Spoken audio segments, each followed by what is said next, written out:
Hi, everybody. How are you? I'm feeling pretty good tonight. Hope you're feeling well also, in spite of all the crud that's going on in the world. Which it's our job to end, right? To end the crud and get to the next stage of things. Hope we can do that before too long. I want to talk about three things tonight. Uh, First, I want to talk about uh, the increasing nonsense we're seeing about the likely cost, okay, of Medicare for all. Okay, I'd like to see if we can push back on that with some really simple ideas And it continues to puzzle me that ideas like this are not offered by the proponents, okay, of Medicare for all. Instead, they seem to prefer to go into complex arguments uh, in order to try to claim that costs are not going to be as high as the enemies of Medicare for all say they're going to be. And the second thing that I want to talk about is the wonderful rally, okay, of Bernie Sanders on Saturday, complete with great speeches by Michael Moore and by Nina Turner, of course, who always gives a great and entertaining speech, and by Carmen Cruz, the mayor of San Juan, Puerto Rico, and of course by Alexandria Ocasio Cortez, uh,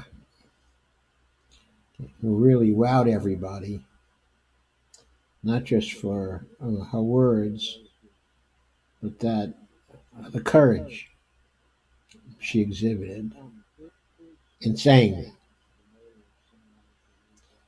And then finally, what I want to talk about is the new McCarthyism rearing its ugly head in the person of the increasingly wicked witch of the East, who will be unnamed for the present, but whom everybody knows really, really well. So, let me then turn first to the issue, okay, of Medicare for all costs. Okay, now, the Urban Institute has recently issued a report which grossly overestimates the administrative costs that we're likely to find, okay, in Medicare for all, and which does not at all take into account the experience, okay, of other nations, and which does not at all take into account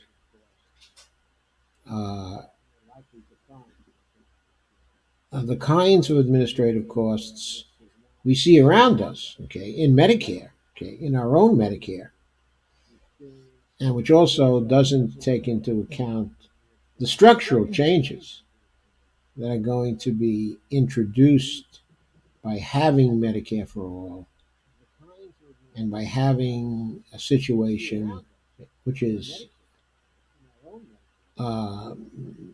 an instance of having a monopsony, that is, having a situation where there is only one buyer, specifically the government of the United States, only one payer, only a single payer. It's as if the Urban Institute has no experience of having a single payer at all, okay, in any sphere, and no idea about how a single payer is able to reduce its costs. But let's consider, first of all, okay, an article that comes our way by Steffi Woolhandler and David Himmelstein, who have been writing together for years about various topics relating to Medicare for All, things like fatalities and bankruptcies and divorces and social deviance in general that are characteristic of the present system, but who have also been writing about uh, considerations that really relate, okay, to Medicare for All. Healthcare is a human right, and also who have been studying for quite some time the real costs of healthcare in the United States, the governmental spending, and also the total costs. And I want to call your attention to an article they published in, I believe, the American Journal of Public Health, the AJPH. Let me get it for you here. There it is.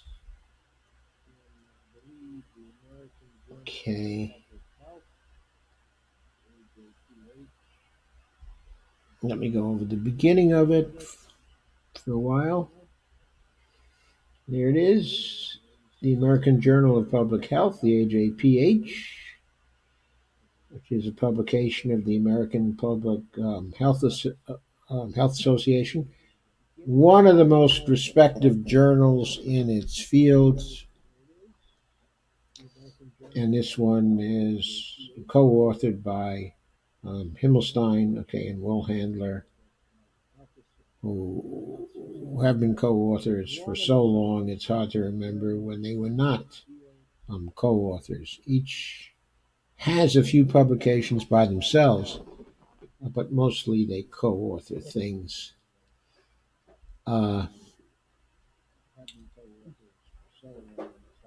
So I'll put this on to clearly so that but it is more readable by you.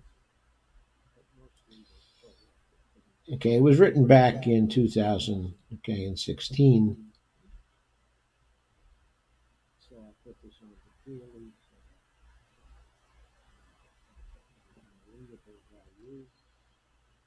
And it starts off by pointing out that the world's highest per capita healthcare costs are in the United States, roughly double the costs in other wealthy nations. And it also says that according to both official figures and public perception, most healthcare funding in the United States comes from private payers. For instance, the Centers for Medicare and Medicaid Services, CMS, estimates that federal, state, and local governments accounted for 43% of health expenditures in 2013. But these official figures reflect an accounting framework based on those who wrote the final check, as money flowed from households or employers to healthcare providers, and exclude many indirect government health expenditures. Thus, when government pays for veterans care, CMS classifies it as a public expenditure because government writes the checks that fund the Veterans Health Administration. But CMS classifies government-paid health benefits for senators or Federal Bureau of Investigation agents as private expenditures because a private insurer pays the claims. Moreover, the tax subsidies that fund a significant share of private health expenditures, e.g. private employer spending, are not counted by CMS as government health spending, although the Office of Management and Budget tabulates these studies as tax expenditures in official budget documents. So, in a previous study, they say, we estimated the public share of U.S. health spending after inclusion of these tax subsidies and government payments for public employees' health benefits amounted to 59.8% of the total in 1999, nearly double the 1965 a figure. So you got that. After inclusion of the tax subsidies and the government payments for public employees, as well as the final checks that are written to the providers, the figure as of 1999 was 59.8%, which was double the 1965 figure. Then they say the current study provides detailed estimates of direct and indirect government health spending in 2013, as well as projected figures through 2024.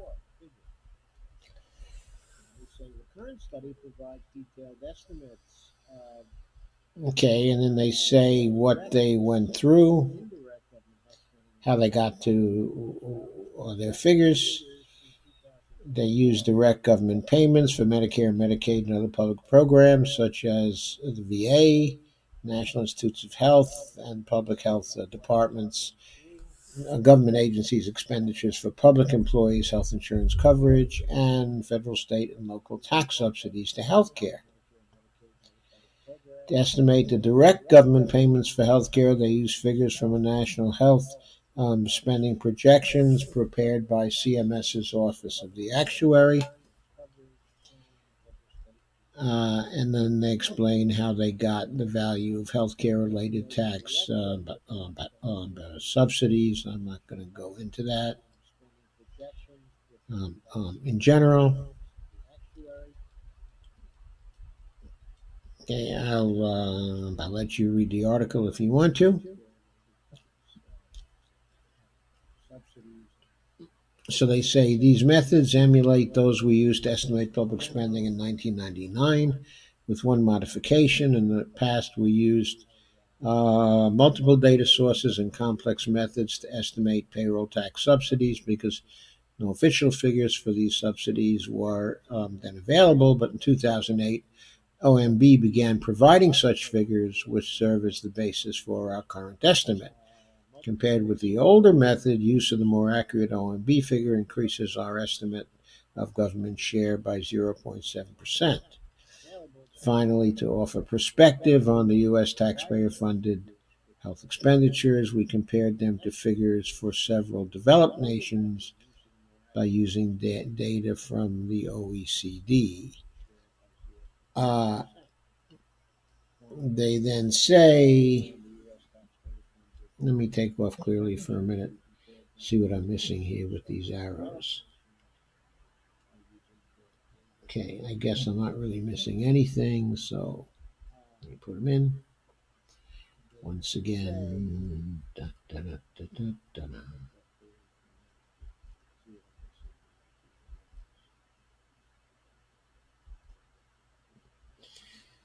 So, tax-funded expenditures for healthcare totaled 1.877 trillion in 2013, which was $5,960 per capita.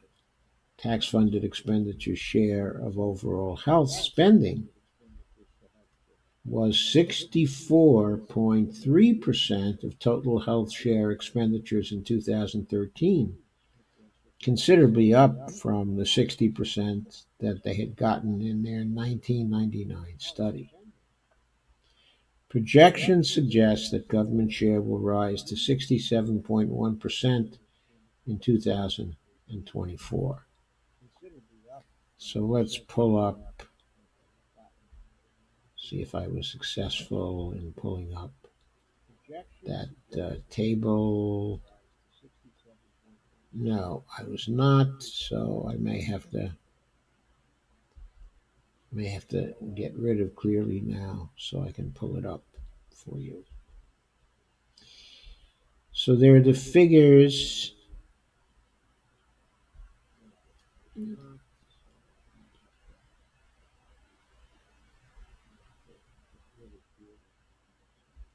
So dropping down to the expenditures, tax financed expenditures as a percentage of total national health expenditures was 64.3% in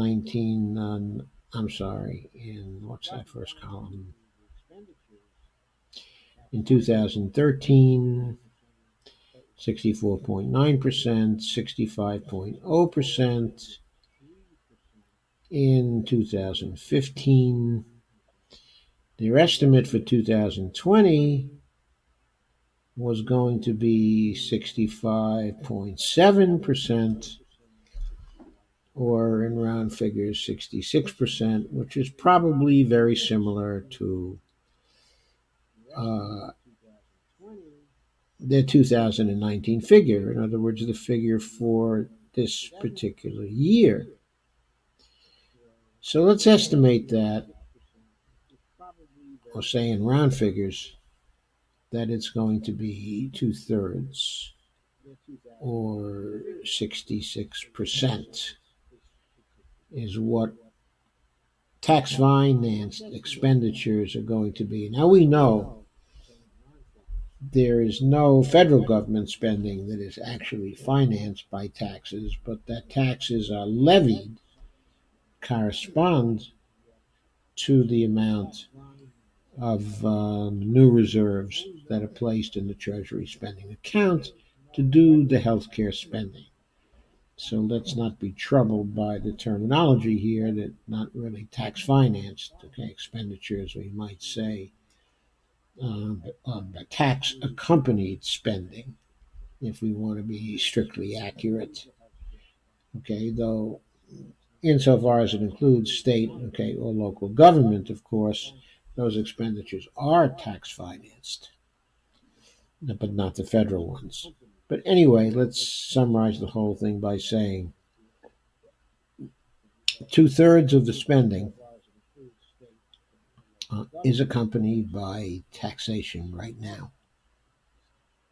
Okay, and if that's true in 2019, okay, well, how much is that? Well, in 2019, we're looking at $3.8 trillion. So,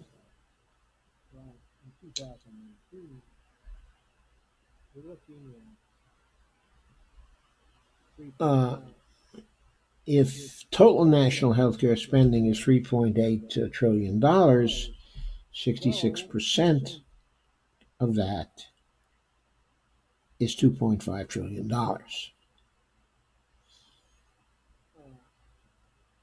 So they're saying that pretty good estimate of public health spending at all levels of government right now is $2.5 trillion out of the $3.8 trillion that we now are spending. So let's say that we could hold inflation constant, just for the sake of argument, and that we projected that out to 10 years, and let's assume that we had Medicare for all right now. Over 10 years, then in constant dollars, in other words, adjusting for inflation, we'd be looking at $25 trillion cost for the government in cost-adjusted dollars over 10 years. Let's say there's a modicum, okay, of inflation. In healthcare costs, and of course, with the government tending to control things and push down on things, this is likely to be true. Okay, let's say that we're looking at something like 29 trillion in non-cost adjusted figures. over 10 years. What does that correspond to? Well, we know from other estimates that if we continued with the present system, we'd be looking at roughly $49 trillion over 10 years. So then we can say that a pretty good estimate of what our savings will be over 10 years if we go for Medicare for all as opposed to anything else,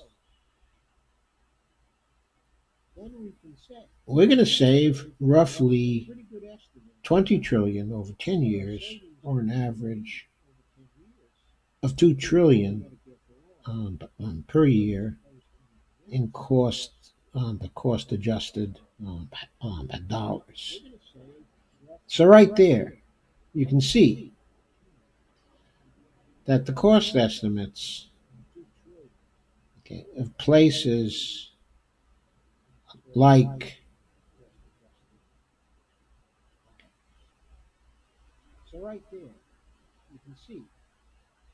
okay, I guess I missed a step in my argument, so I'm going to step back, a little.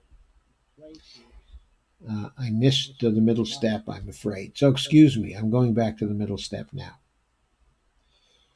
Now, we know from the empirical experience, of other nations that most of the OECD nations, our peers in the world, in terms of the modernization criterion, most of our peers, in the world, spend far less, than we do.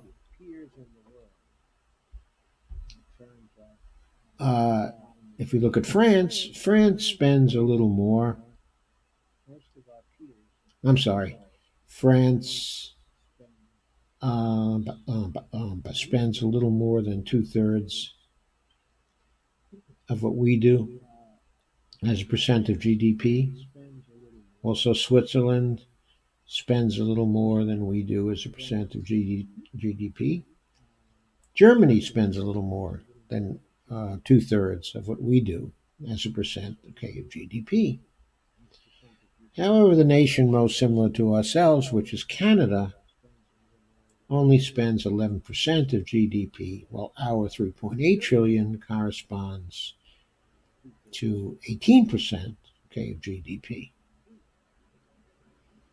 So let's say that we had a Medicare for All bill passed,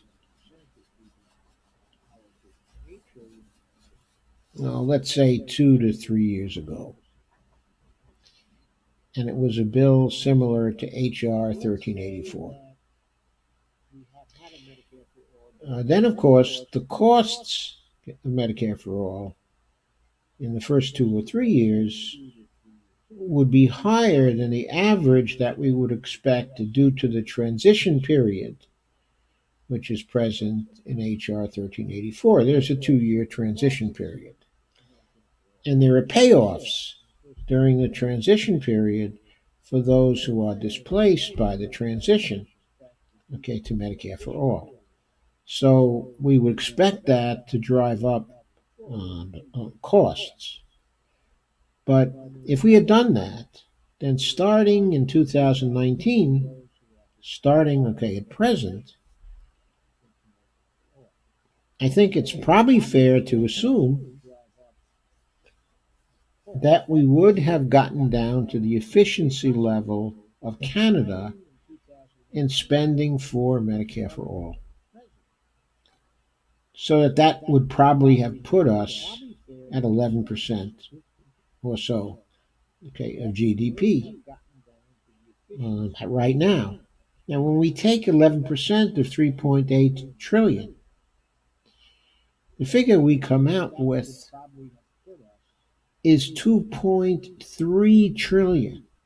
In other words, we would be covering everybody now.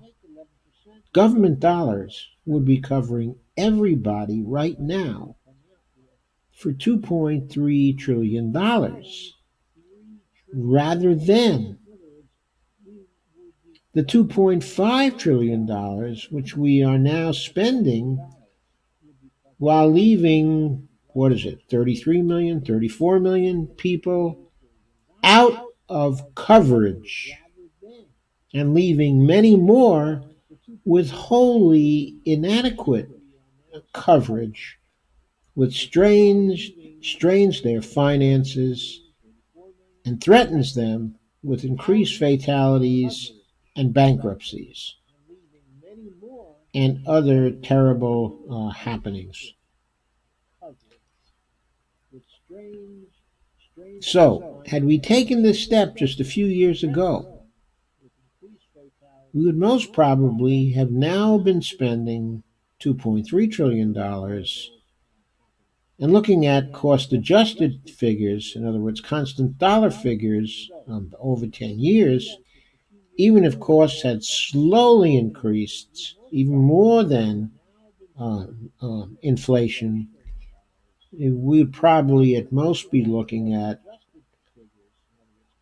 healthcare spending of $25 trillion dollars over the 10 years period starting in 2000, okay, in 19.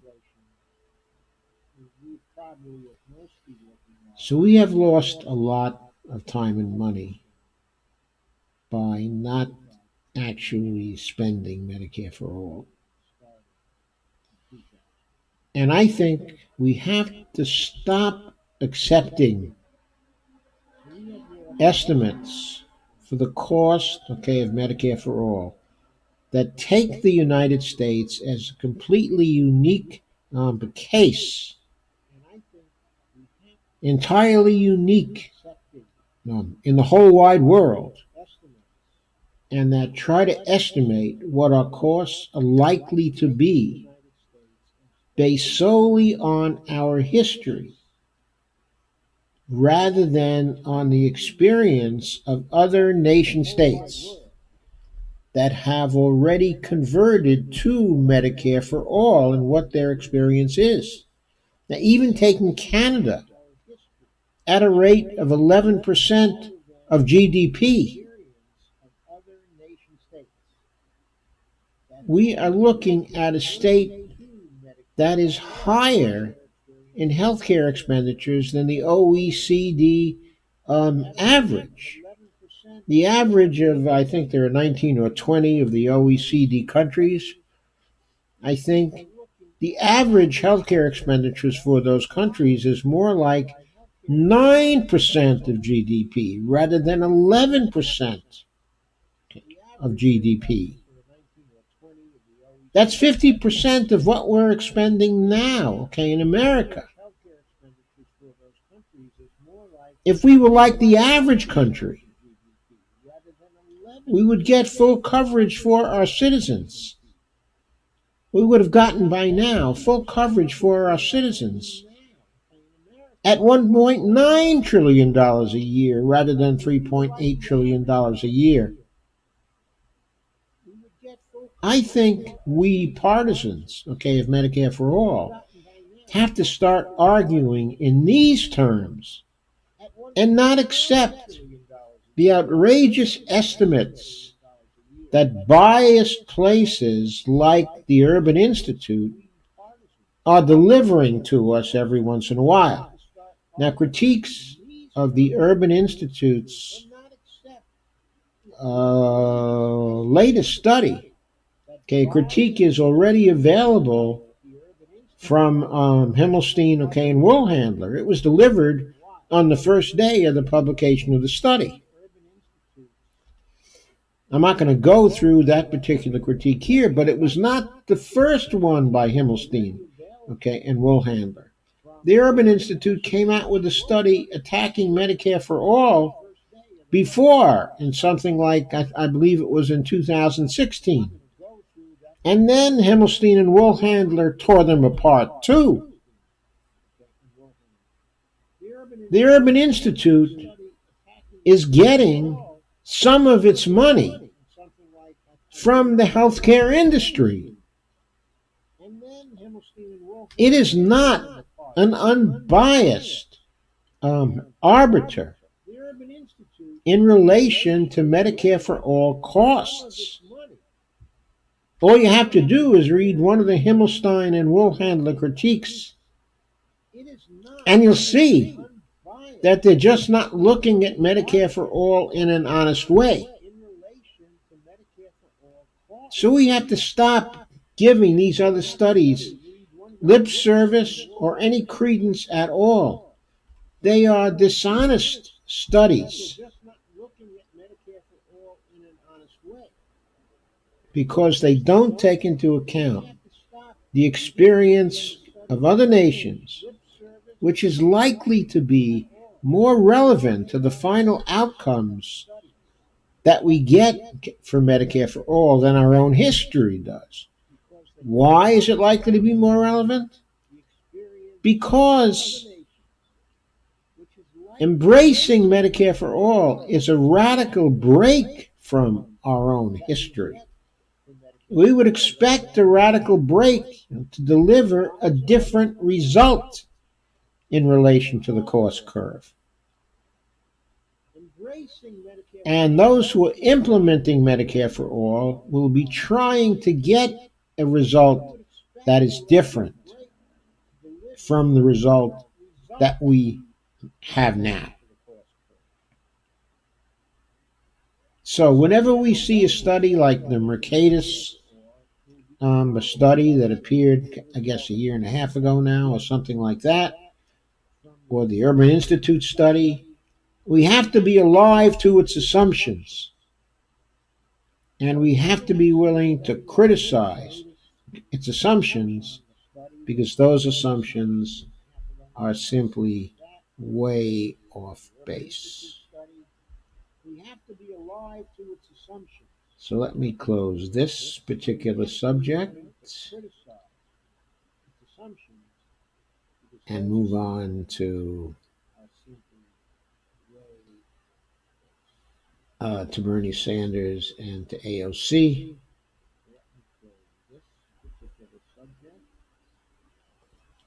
I don't know how many of you saw the rally on Saturday at by Queensbridge Park.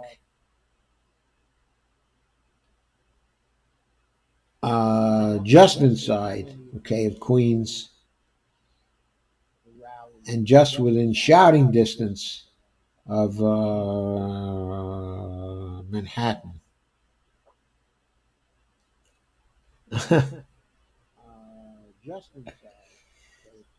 The crowd that came out for Bernie there is being touted as the largest crowd in this campaign thus far. I have to assume that includes the crowds that Trump has been getting, as well. The crowd was counted at roughly 26,000. I think it was 26,872 or something like that. But those were only the people they could count. They had no way of counting the people that were outside of the park, overflowing, listening to the speeches, or the crowd that was up on the Queens Bridge, was watching the proceedings. Actually, from the bridge, you could see people lined up on the bridge to watch the proceedings and to hear the proceedings. So, it was really a thrilling rally to watch. The Michael Moore speech was a really great speech for lighting up the crowd. It was, as the old saying goes, a barn burner. He was really terrific. I guess he has a relationship with Bernie that goes back to 1990 or something like that, when Bernie first ran for Congress. Okay, and Michael Moore, okay, has loved him ever since.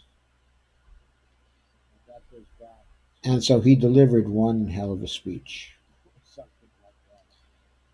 And but Carmen Yulin Cruz, who's the mayor of San Juan, has become a recent fan, okay, of Bernie's, a recent supporter, okay, of Bernie's, because Bernie went down to Puerto Rico recently after the hurricane without any fanfare and with no photographers. And he met with her, okay, in order to discuss what he could do to help. Okay, and his evident concern for their situation down there, and his support for their situation, and to help them to try to get the relief they deserved from the federal government, which they never got, of course, due to Trump. Converted her into a supporter, okay, of Bernie. In 2016, she had been a Hillary supporter, but she is now a thorough Bernie supporter. And she gave a pretty fiery speech.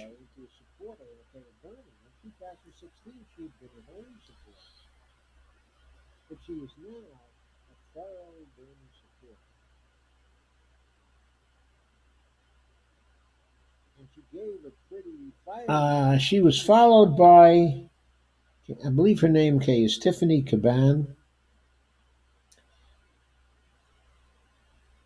She recently ran for the district attorney of Queens. And she apparently had won. Okay, on election day, she apparently had won. But there were a lot of absentee ballots that were outstanding. And the suspicion is that they were rigged. And so the election was taken away from her by relatively few votes. I think it was 100 votes or something like that. It was so obvious that that final count was rigged by the party to put in a party establishment figure. So it was very disappointing to her supporters in her grassroots campaign and to the support she received from AOC. So here she was in strong support of Bernie, okay, and AOC, and she gave the introductory speech, okay, for AOC. Oh, I forgot also one very, very important speech, actually before Tiffany Caban, and that was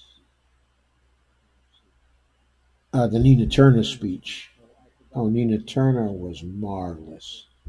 What a marvelous performer. Of course, I've seen her, many, many times before at all of, the other Bernie rallies. But she gets better and better. She just, it's just wonderful to watch her and to hear her and to hear the rhythm and to hear the rhyme and to hear the love for the movement and for Bernie Sanders that she exudes.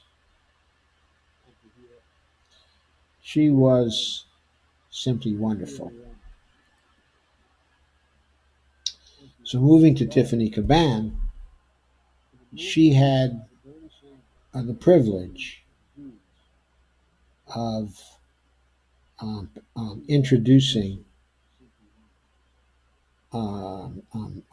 introducing a number of, well, I forget the order here, whether this came actually before Tiffany Caban, but there were a number of people from the state of New York who had been successful in campaigns, who were supporters, okay, of AOC.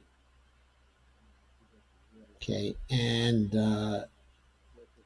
I believe they were introduced after Nina Turner, and then that led to Tiffany Caban's speech. After Tiffany Caban's speech, we got to AOC's speech. Okay. AOC recounted her history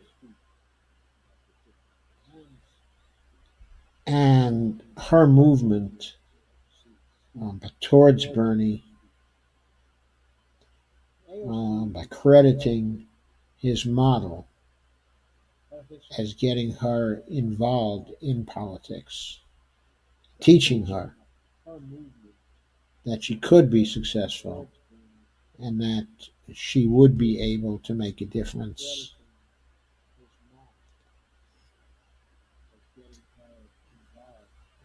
She spoke also on a personal level of how difficult it was to be in Congress and every day to feel the pressure to conform and to bend to the establishment and what the establishment demanded and wanted from the Congress people, how it wanted them all to realize that they had to abandon the interests of the working classes, and they had to first serve the donors and the rich and the powerful corporations. And she tried to describe what it was like to feel that pressure every day while you're in the halls, okay, of Congress. She spoke of how they would use every trick in the book, including psychological tricks, to get people to abandon what their constituents had voted them in for.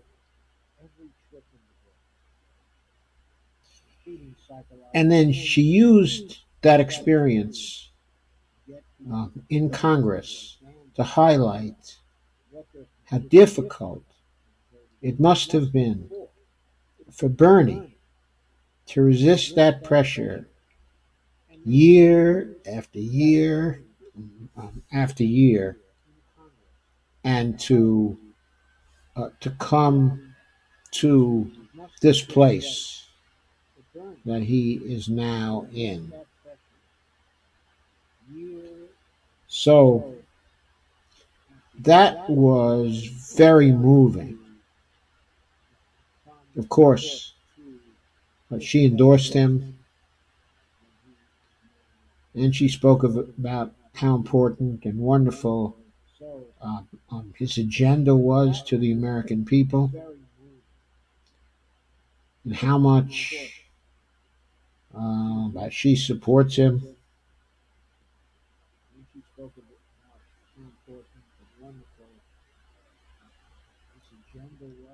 And then they stood together in triumph on the stage.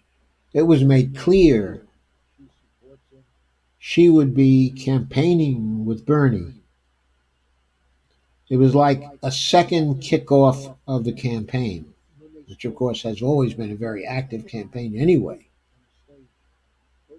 But this second kickoff of the campaign was really wonderful. It was really wonderful to see her with him again. Of course, last fall, I should say, in the run-up, to the elections of 2018, in the primary elections there, they were touring the country together. After she won her primary and was a shoo-in, she went with him on tour to support very progressive congressional candidates. Okay, that tour was not always successful from the standpoint, okay, victory. In particular, they weren't able to get Kara Eastman into office when they went to Kansas. They weren't able to get Brent Welder into office. Instead, the establishment was able to get in Sharice Davids, who was thought by some to be to be a progressive because she was one of the first Native American females to be elected to Congress. One of the two first ones, okay, who were elected in the 2018 cycle. But of course, Sharice Davids is not a progressive. She is fully in the bosom of the establishment. She does exactly what Nancy Pelosi wants her to do. They had wonderful rallies when they went to Nebraska, when they went to Kansas. But those rallies were not enough to put their candidates over the top. Nor were they enough, actually, when they went to Missouri either. Those states were still too much to the right, the congressional districts in those particular states. But they campaigned wonderfully together when they went on tour. And it is so very exciting to me that they will be on tour again for Bernie's primary and for this election. It's going to mean a lot. And with the further support they'll get, okay, from Ilhan, from Ilhan Omar,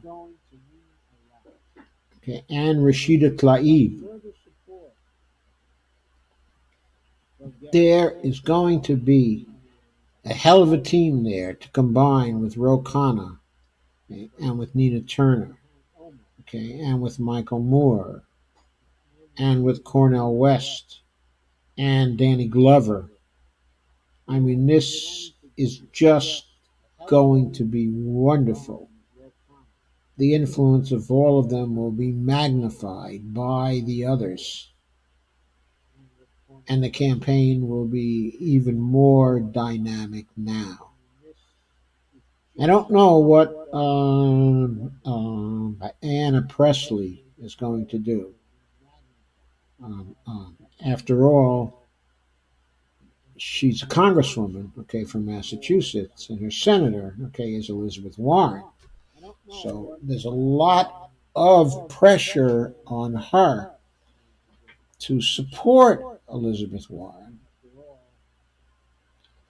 And relative to all the others who are to the right, except for Tulsi Gabbard, okay, Elizabeth Warren looks like a very good candidate. So it's fairly easy for Presley to still claim to be a progressive and to fold to the pressure to support Warren. So I suppose that's what she's doing.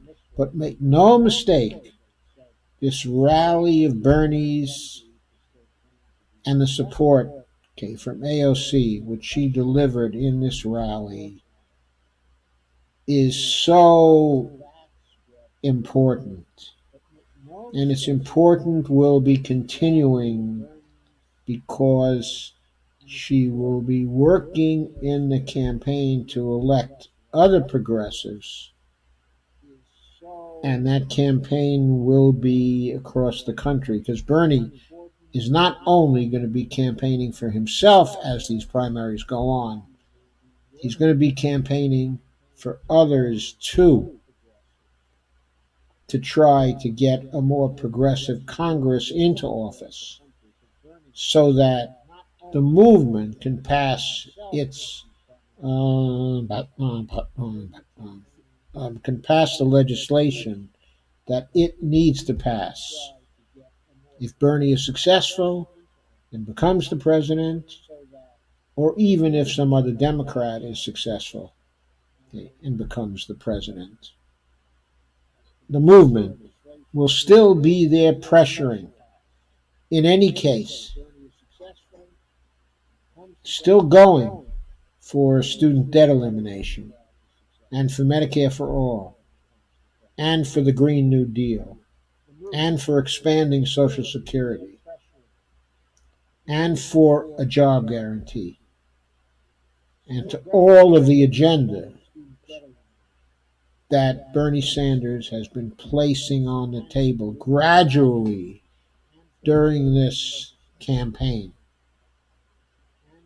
The effect of the campaign overall, whether or not Bernie wins, is going to be to shift the Overton window in the country to the left.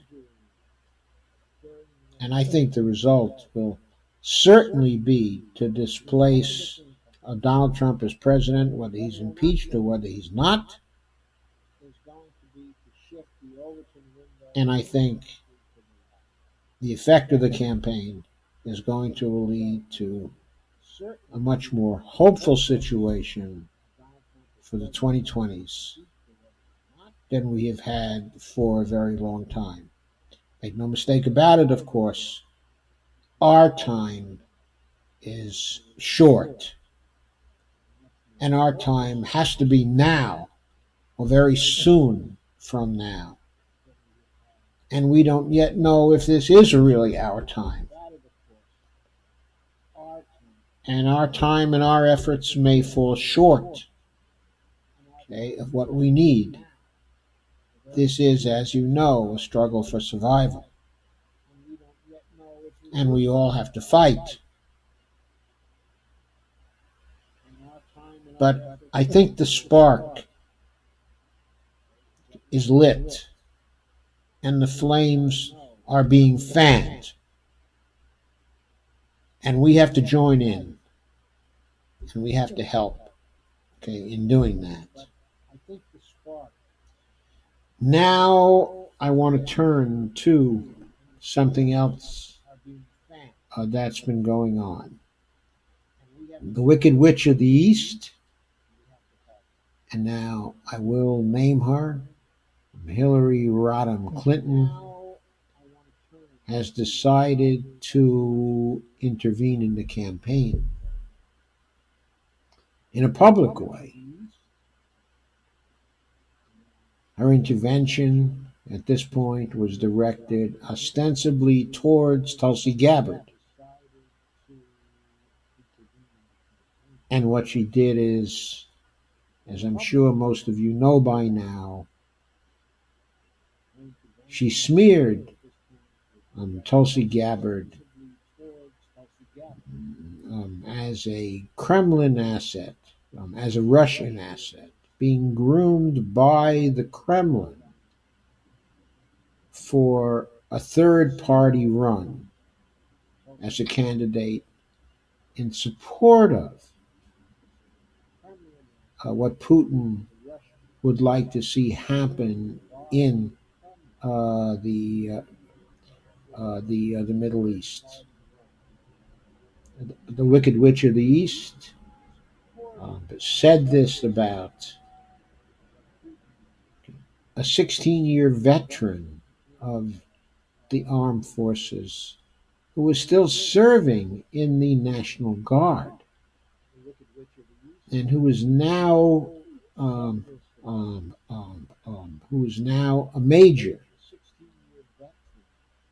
and who gave up time to the National Guard in a visible way a couple of months ago, which materially hurt her campaign.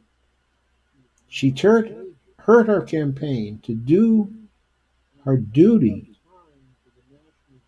to the National Guard to fulfill her commitment. And still, the Wicked Witch of the East, who, as far as we can see, has never made an unselfish sacrifice for the public good in her life, now attacks someone who appears, based on all the evidence, to be dedicated to the public purpose as she sees that particular purpose. Well, she picked on the wrong lady, because Tulsi replied to her smear. She replied rather directly. She replied in a very blunt way on Twitter and through a video of hers, an incredibly forthright and very dignified video, in which she named Hillary Clinton and accused her. She accused her of employing the tactics of Senator Joe McCarthy, of employing McCarthyism, and using that in order to smear herself. And she called for an end to McCarthyism. And over the past weekend, the Bernie rally came and went.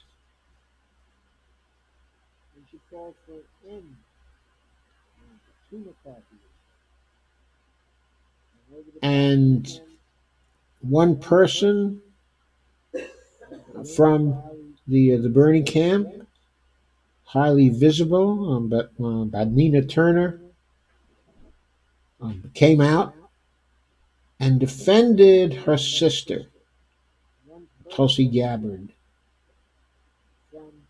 very explicitly and very forcefully and very publicly,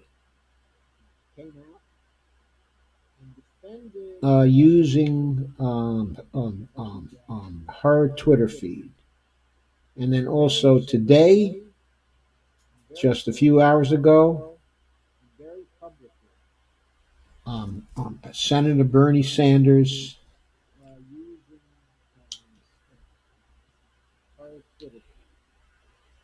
tweeted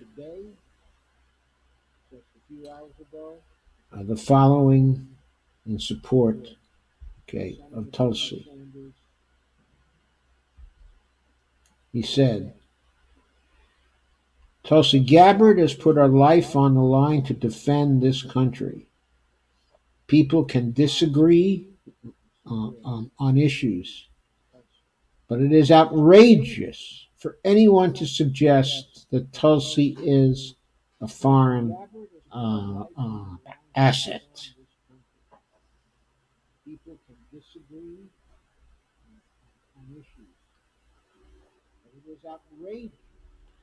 So that's what Bernie said, which I'm sure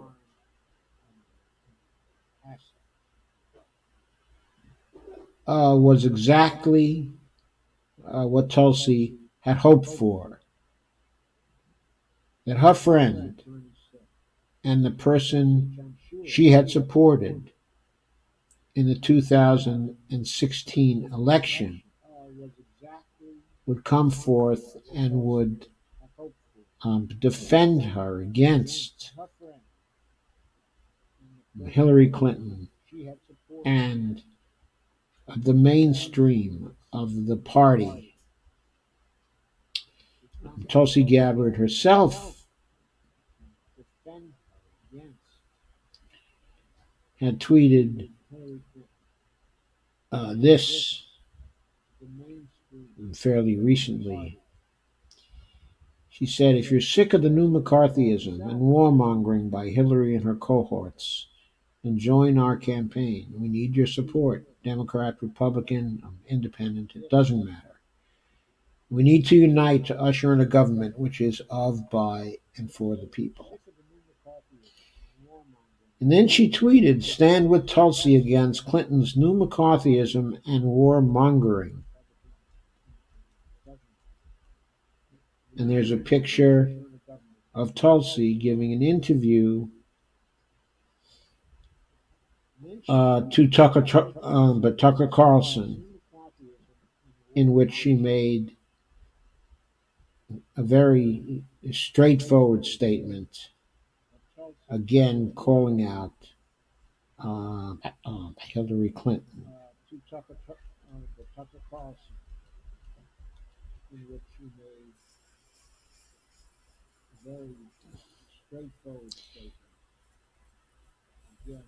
So, what I have to say about this is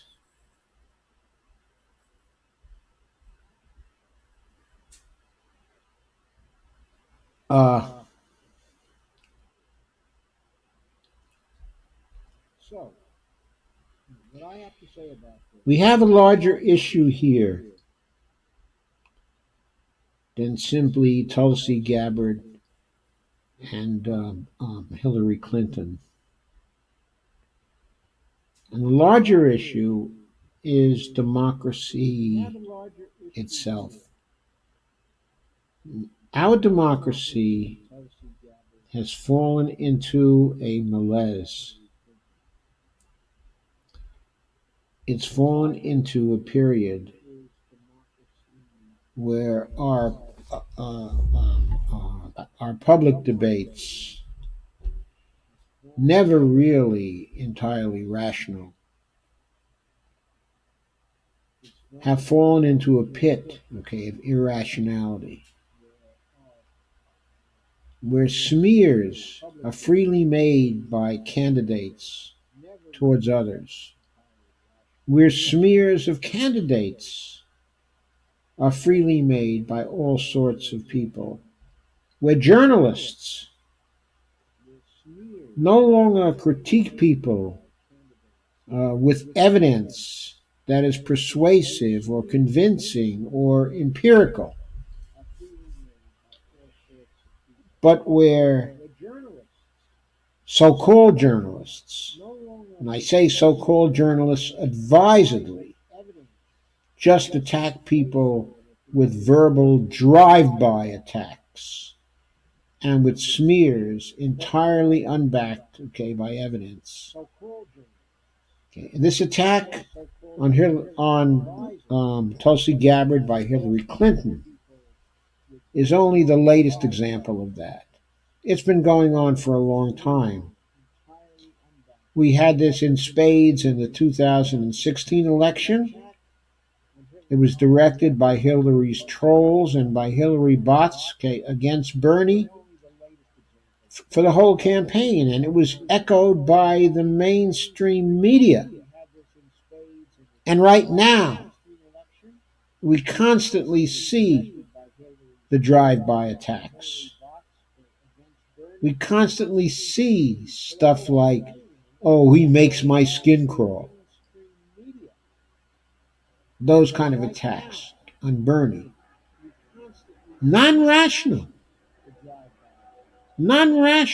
not critical discourse, not the type of discourse that is appropriate in a democracy.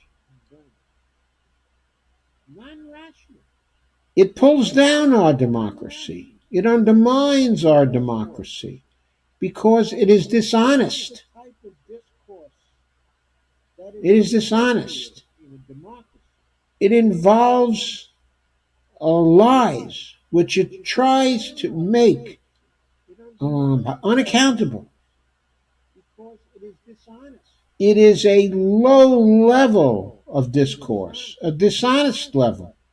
okay, of discourse. It's a level of discourse which is only appropriate.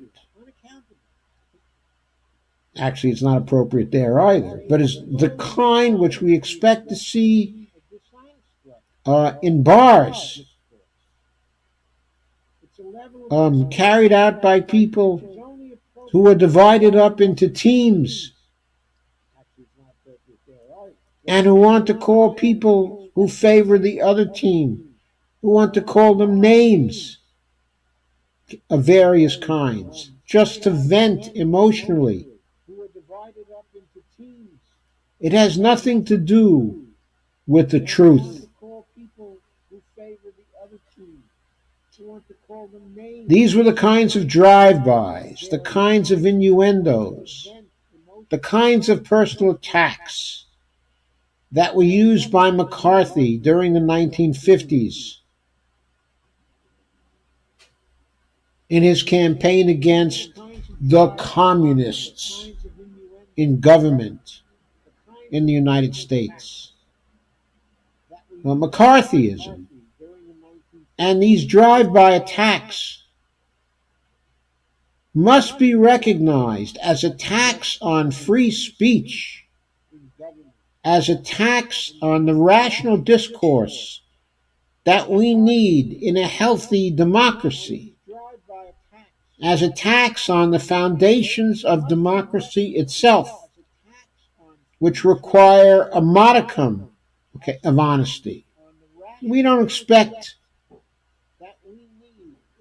to have politics completely characterized by democracy. By honesty.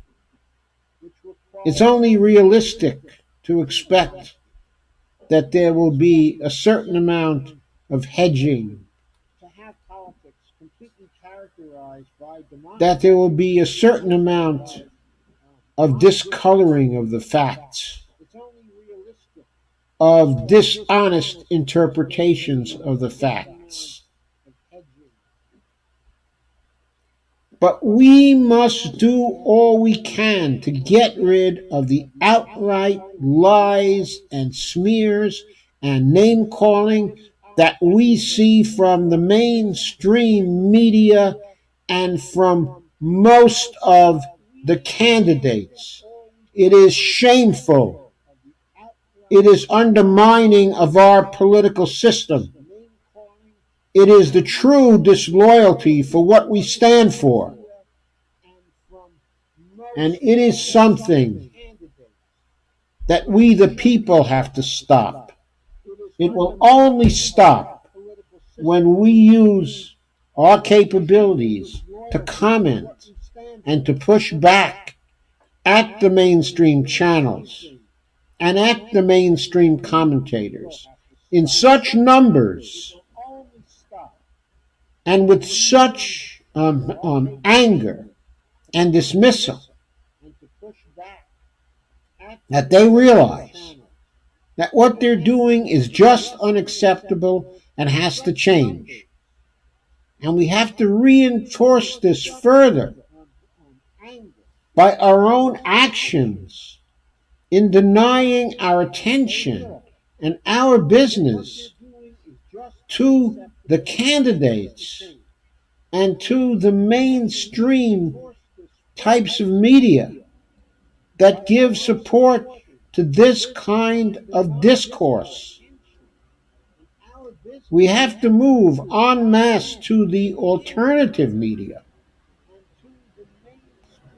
We have to move en masse to the media that when they say something, however favorable or unfavorable it may be, however critical it may be, doesn't just smear, but always explains its point of view and documents the point of view it expresses with facts, and with logic. This is a kind of common thread that goes through the alternative media the people who live stream, the people who do videos on social media. Most of the progressive media is inhabited by people who are trying to make the best case they can for their point of view. They do interpret. They do have a lens. They are supporting a particular point of view, but they are supporting it in an honest way. They're not trying to hedge the facts or trying to overlook the facts.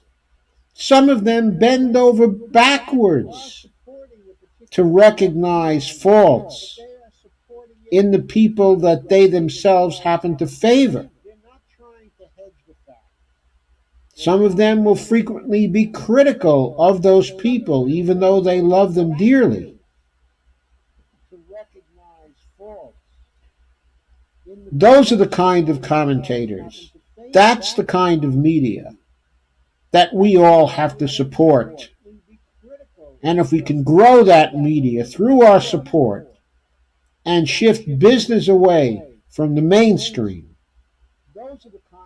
then the managers of the mainstream media who control that media will be replaced by other people who will follow other policies and who will at least have a fighting chance of bringing back some customers to what they have to sell. We have to get them to agree that what they're trying to sell has to be honest coverage of the news, honest coverage of politics, honest coverage of our policies, the kind of coverage that dismisses Joe Biden outright when he lies about what's possible under Medicare for all. Sorry, folks, having a little momentary interruption there because of my energy saver on this computer. Anyway, forgive me for that. But you're getting the point. It was good to see in part of the mainstream media that with respect to this smear, of Tulsi Gabbard, some of the commentators who would normally knuckle under to the Clintons this time recognized what Hillary was doing as McCarthyism, and they said as much, and they criticized her, and they backed Tulsi Gabbard in terms of her criticism. Not all did that, but a number of them did that. And that was a change. It was something different. Now, though, they have to go further, and they have to get to the lies people tell. In the debate that was just finished, the CNN debate, the people showed shameful favoritism to Buttigieg and to Amy Klobuchar during that particular debate. The moderators set it up for them. And the commentators from the mainstream, after these debates were over, they just didn't see the same things we saw. It was like they were living in another world. But they weren't living in another world. They weren't being honest. They knew Buttigieg was lying. They knew Klobuchar was lying. They knew Biden was lying. But they didn't have the courage to call it out because their bosses were pushing these mainstream candidates. This dishonesty has to stop somewhere. If it doesn't, we won't survive the climate emergency. We won't survive the crisis of injustice and unfairness in our society. We won't bring back a modicum of democracy in the United States. And ultimately, we will not survive as a species. So, I'm now going to turn to your Facebook comments. I hope you appreciate what I had to say tonight. So, I'm now going to turn to your Facebook comments. I hope you appreciate what I had to say tonight. There we go.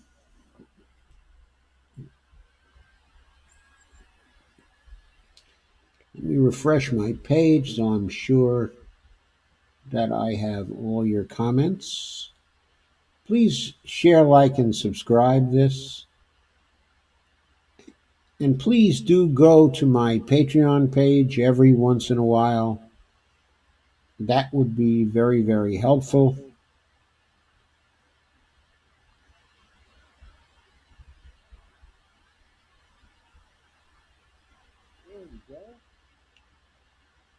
And there is Susan Eldridge. Hi, Susan. And hi, Dolores.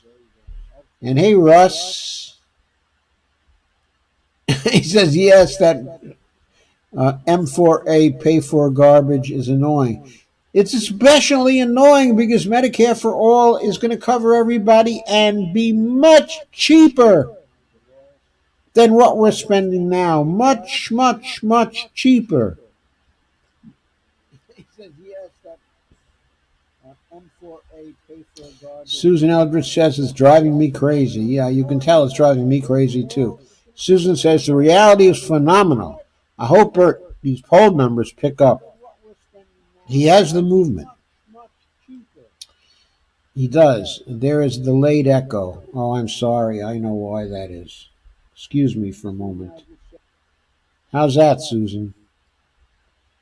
And Dolores, how's that?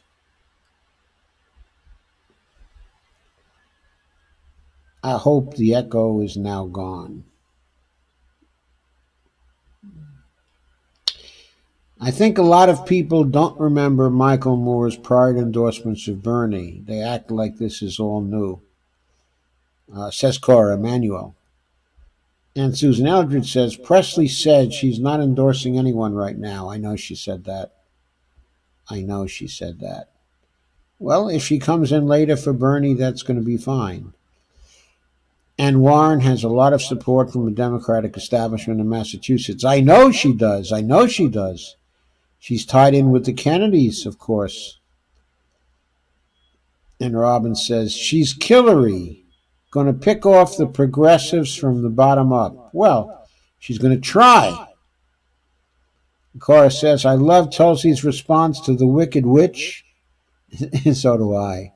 To push back, Dr. Joe, please give us some examples of responses to apply to the untrue, unjust, and unethical attacks by corporate media, and or political trolls.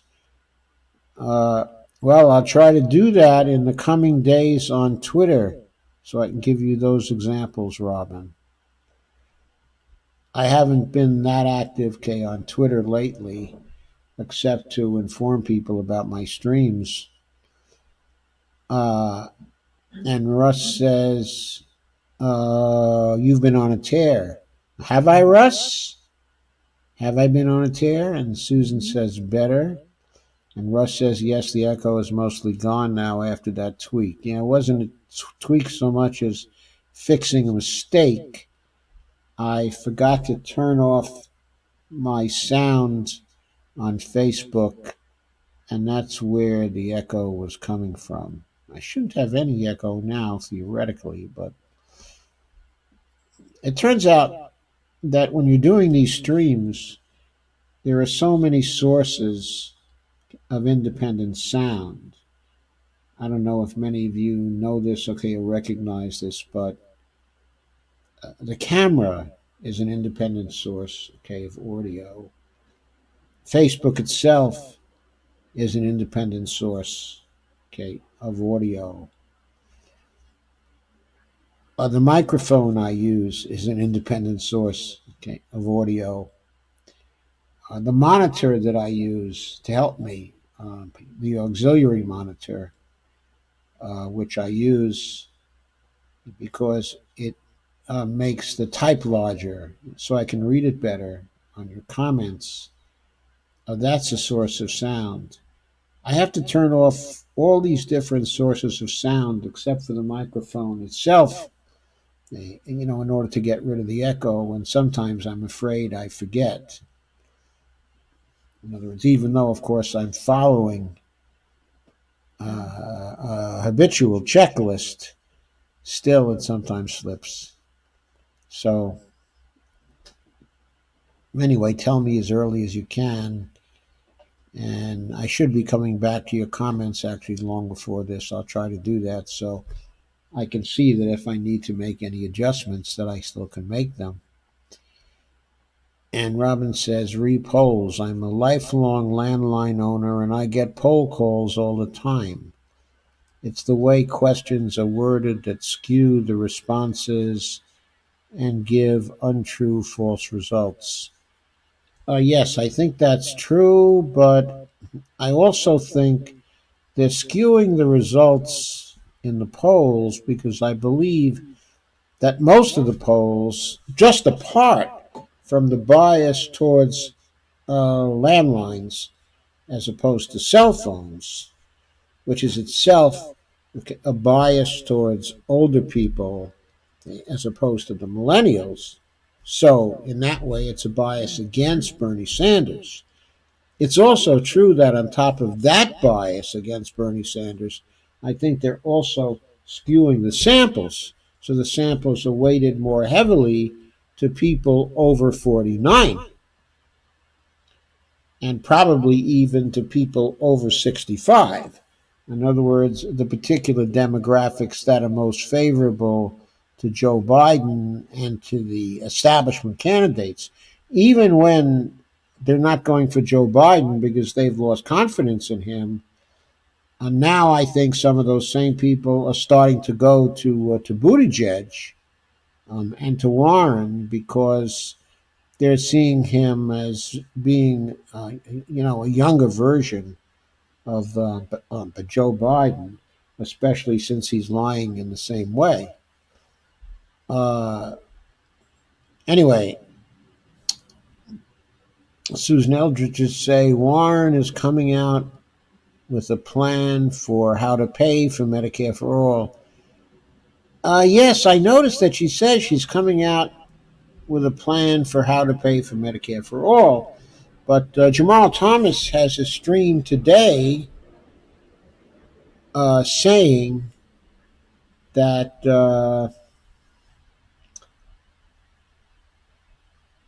which essentially makes the claim, I still have to watch the stream, but it makes the claim that she has abandoned Medicare for all now. So it will be interesting to see what she comes out with. It's been really hard to get a continuous string of definite statements concerning her support for Medicare for all. Susan says, I don't understand what Warren is doing with the Medicare for all issue.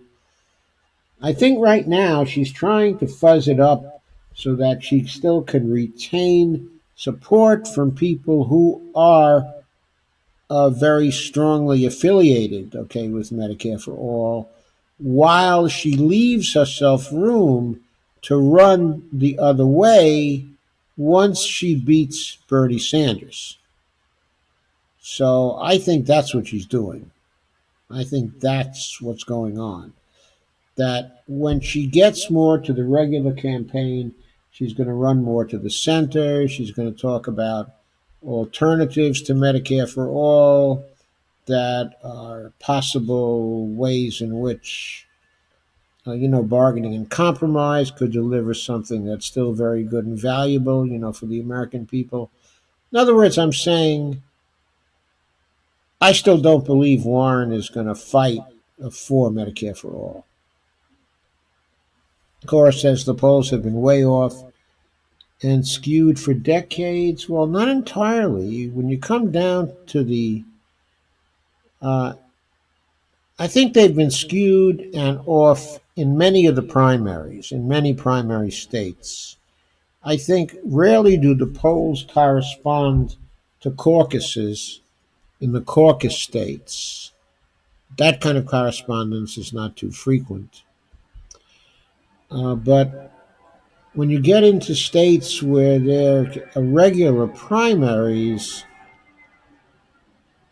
sometimes the polls, okay, but are more accurate. We have to remember that if the polling samples are relatively small and they're 5 or 6 points off, and if it's a tight race, then the final results, even though it's a good result from the standpoint of the pollsters, because it's within a few points, okay, of being accurate, the margin of error, okay, is large enough that it doesn't always give the winner.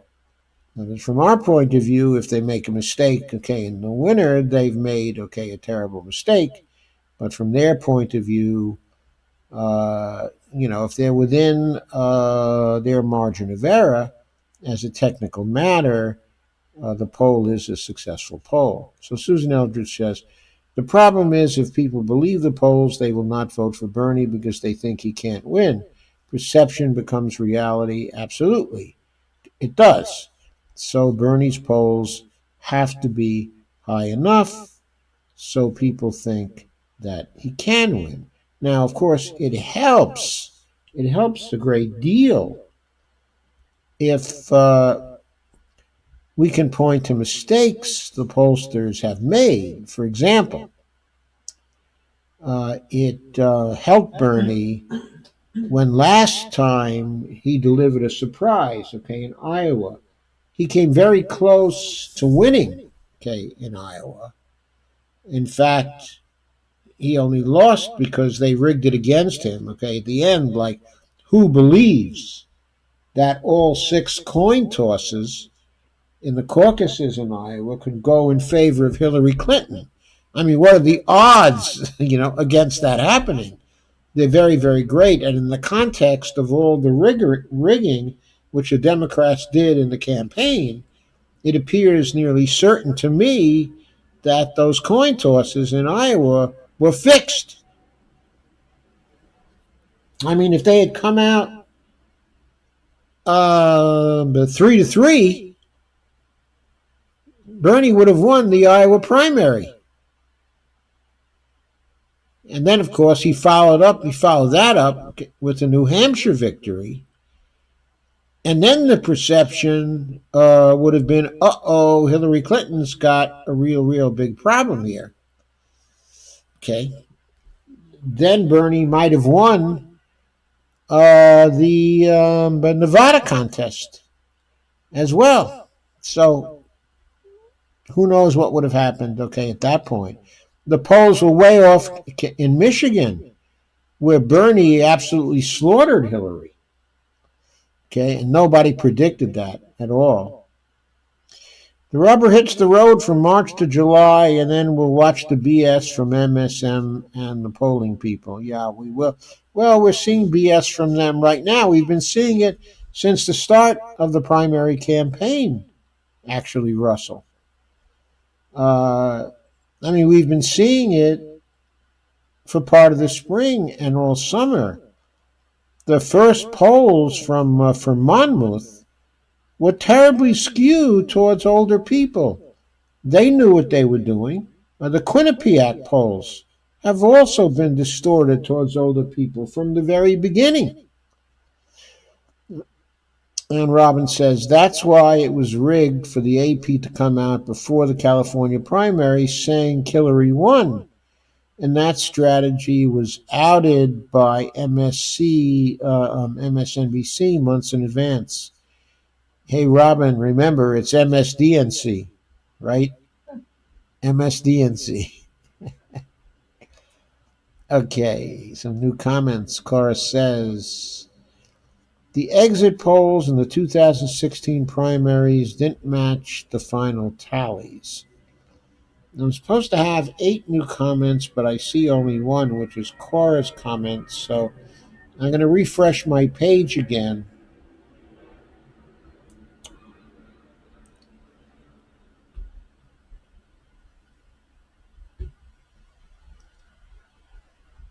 And I'm going to see if I can get those things back.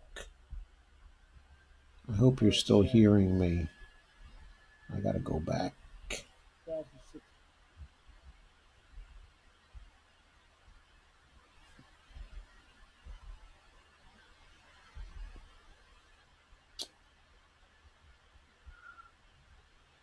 Hello, I'm back.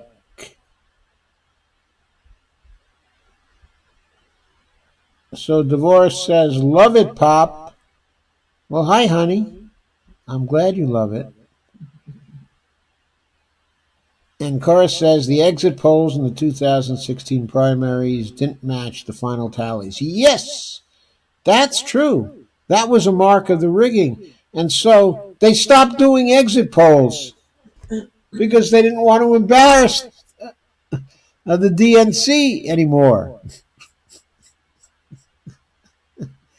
That was amazing. When they stopped doing the exit polls, that was amazing. You know, they were saying, we're going to let this rigging go on. We're not going to check it even. We're not going to check it even.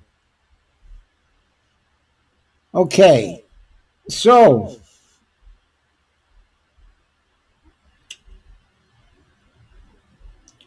please share, like, and subscribe. And please become a patron at www.patreon.com/Joe_Firestone. Okay, and I know it's not completely obvious how to structure your contributions to Patreon so that one doesn't have to make automatically a monthly contribution, okay, to Patreon. But it can be done, and you can always do something like make a continuing $1 contribution or something like that, which comes to only $12 a year. That is fairly easy to do, and I don't think that it will break any banks. So, thank you very much for coming. I'm gonna, God bless you, honey. I'm gonna go back to Facebook now and check. There I go. And check to see if there are any comments.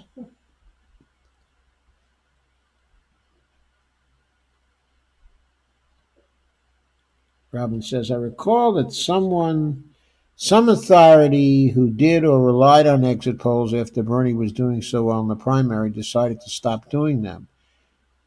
I know something was up, okay, with exit polls. Well, I think there were a number of the networks that were doing exit polls or supporting exit pollings that decided to stop because they were assuming that since the exit polls were at variance with the final result, that there was something wrong with their exit polling. They wouldn't consider the alternative that their exit polls were fairly accurate and that the real elections were getting rigged, even though they knew that the voting machines were hackable in most cases. And not just hackable, but hackable by 10-year-olds within 12 seconds. Or maybe it's by 12-year-olds within 10 seconds. I'm not sure, but that was later shown to be the case. And Cora says, God bless. Thank you, Cora. Okay, so it's about 10:47 now. So I think it's time to say goodbye. unless something else happens and there's something that really, really bugs me that I have to speak about, tomorrow night I'm going to talk again about the job guarantee versus the basic income, okay, the universe, the UBI. And the reason why I will is because, of course, since the press, the media like to structure things this way, more people in the media are starting to talk about the UBI versus the JG. And I hate that. The reason why I hate that is, of course, because why the UBI versus the JG or the JG versus the UBI?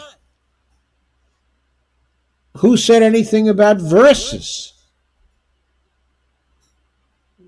I mean, a lot of us MMTers don't say versus. We say, let's have the JG and the BI as well. So I think I'm inclined to do another live stream on that, maybe tomorrow if some other big news has not intervened. But sometime this week I'll undertake that. And Robin says not just voting machines, but election workers who are Hillbots. I know, absolutely. And this year, we're going to have to worry about the Hillbots who have experience cheating, migrating over to Warren's campaign to see that Warren beats their hated enemy, namely Bernie Sanders, because they do really hate him because he's totally not about identity politics. And they're all about identity politics. All about identity politics. And they're going to cling so tightly to identity politics that in the end, none of us are going to have identities anymore. Because after their nonsense and its effects on the electoral process, we won't be around anymore to debate identity politics. Now, I hasten to add, I'm not saying that identity politics is total nonsense. Identity is important. Injustices to minorities are important. Very important. We have to get rid of all of those things. We have to be a democratic society through and through. And that means that everybody has to be accepted. Yes, without a doubt. That has to be true. But in the end, we need the Green New Deal, including the just transition to it, including Medicare for all, and including all the other things that are entailed by the Green New Deal with a just transition. And on that note, I'm going to end for this evening. Hopefully, I'll see you tomorrow. Thank you very much for coming.